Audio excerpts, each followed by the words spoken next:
बहू नहीं बोझ हो। सुनीता अपने माता पिता की बहुत ही लाडली थी। 3 बड़े भाइयों की बहन थी।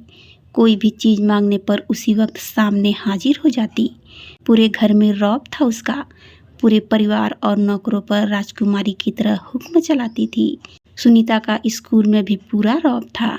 बड़े घर की लाडली जो थी वह, ऐसे ही उसने कॉलेज में दाखिला लिया। उसके ठाट बाट, बड़ी गाड़ी में आना जाना, हर दिन नया फैशन देखकर हर कोई उससे दोस्ती करना चाहता था। कुछ ही दिनों में उसके बहुत से दोस्त बन गए। पूरे कॉलेज में उसकी अपनी एक पहचान थी। इन दिनों उनके घर एक रिश्ता आया। खानदानी लोग थे और पापा की पुरानी जान पहचान थी उनके साथ। सुनीता के साथ कोई ज़बरदस्ती नहीं थी, पर सुनीता ने फिर भी हाँ कर दी, क्योंकि वह अपने परिवार से बहुत प्यार करती थी। वह जानती थी वह लोग उसका अच्छा ही सोचेंगे। लड़के का नाम राहुल था। राहुल काफ़ी पढ़ा लिखा और समझदार लड़का था।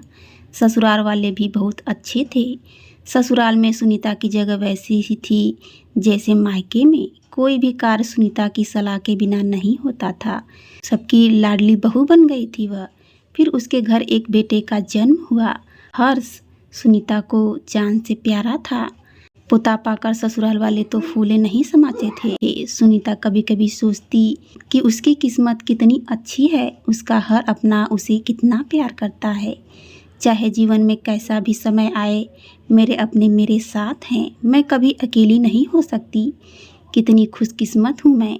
पर शायद सुनीता की खुशियों को उसकी ही नज़र लग गई थी। एक दिन वह मायके जाने की जिद कर बैठी। राहुल को बहुत काम था, लेकिन वह फिर भी उसे ले गया। रास्ते में उनकी गाड़ी अन्य गाड़ी से टकरा गई। सुनीता और हर्ष बहुत बुरी तरह से जख्मी हो गए। काफ़ी दिनों के इलाज के बाद राहुल और हर्ष तो ठीक हो गए, लेकिन सुनीता पूरी तरह ठीक ना हो सकी। सर पर चोट लगने के कारण वह अपनी आंखों की रोशनी खो बैठी। अब सुनीता की किस्मत जैसे उल्टे पांव चलने लगी। मायके वाले कुछ दिनों तक उसे मिलने आते रहे। फिर कभी कभार फ़ोन ही करके पूछ लेते कि अब कैसी हो। धीरे धीरे ये सिलसिला भी कम हो गया। ससुराल वालों की भी सहानुभूति कम होने लगी। घर में किसी को पास बैठने के लिए कहती तो जवाब मिलता, बहुत काम है, अब तुम भी हाथ नहीं बटा सकती। राहुल भी चिड़चिड़ा हो गया था। बस हर्ष ही था उसके साथ, जिसके साथ हंसते खेलते उसका वक्त गुजरता।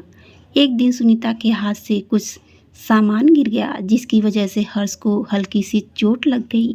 सुनीता के सास ससुर ने हर्ष को उससे अलग कर दिया, कहीं उसके ना देखने की वजह से बच्चे का कोई नुकसान न हो जाए। सुनीता अंदर से टूट चुकी थी। एक दिन उसने सबके सामने मायके जाने की इच्छा रखी, तो राहुल ने उसे तुरंत मायके छोड़ आया, जैसे कि वह भी यही चाहता था। लेकिन हर्ष को उसके साथ नहीं भेजा गया। सुनीता कभी हर्ष से दूर नहीं थी, पर अपनी कमी के कारण उसने ज़्यादा बहस नहीं की। सुनीता को लगा कि वह 3-4 दिन वहाँ रहेगी तो थोड़ा हवा पानी बदल जाएगा, क्योंकि वह कितने दिनों से कहीं भी बाहर नहीं गई थी। घर वाले भी इतने दिनों बाद उसे देखकर कितने खुश होंगे। सुनीता के घर पहुँचने पर सब लोग बहुत खुश हुए। खाने में सब कुछ सुनीता की पसंद का बना था। उसने अपने मम्मी पापा और भाई भाभीयों से दिल खोल कर बातें की। उनके छोटे छोटे बच्चे भी बुआ के साथ घुल मिल गए थे। रात को सोने के वक्त जब वह कपड़े बदलने लगी, तो उसे पता चला कि उसका बैग तो पूरा भरा हुआ था। वह सब समझ गई। वह बहुत उदास हो गई। कुछ दिनों तक तो सब ठीक रहा, फिर जैसे सब बदलने लगा। सबका व्यवहार बदल रहा था। वह लोग जैसे थक चुके थे उससे। सब लोग घुमा फिरा कर पूछने लगे कि राहुल कब आ रहा है उसे ले जाने। वह बहाना बना देती, जबकि वह जानती थी कि उस घर में अब उसके लिए कोई जगह नहीं। सुनीता से चलते वक्त कुछ ना कुछ नुकसान हो जाता। थोड़ी बहुत टोका टाकी उसे सुनाई देती, वह टाल देती। एक दिन उसके हाथ से लगकर एक कीमती फूलदान टूट गया। छोटी भाभी ने बहुत हंगामा मचाया। सुनीता के माता पिता रोज रोज के झमेलों से तंग आ गए थे। उन्होंने राहुल को खुद से फ़ोन कर दिया। राहुल सुनीता को अपने घर ले गया। सुनीता को अपने परिवार वालों से ये उम्मीद ना थी। जिस सुनीता के कहे बिना घर में एक पत्ता भी नहीं हिलता था, उस घर के लिए वह अब बोझ बन चुकी थी।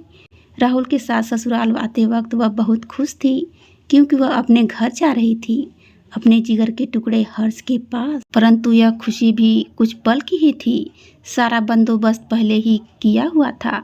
सुनीता को सीधे ऊपर वाले कमरे में पहुंचा दिया गया।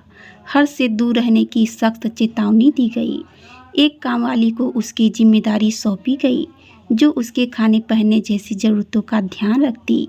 सुनीता ज़्यादातर चुप ही रहती, कभी कभी कामवाली से थोड़ा बात कर लेती। उसके जरिए हर्ष का पता चल जाता।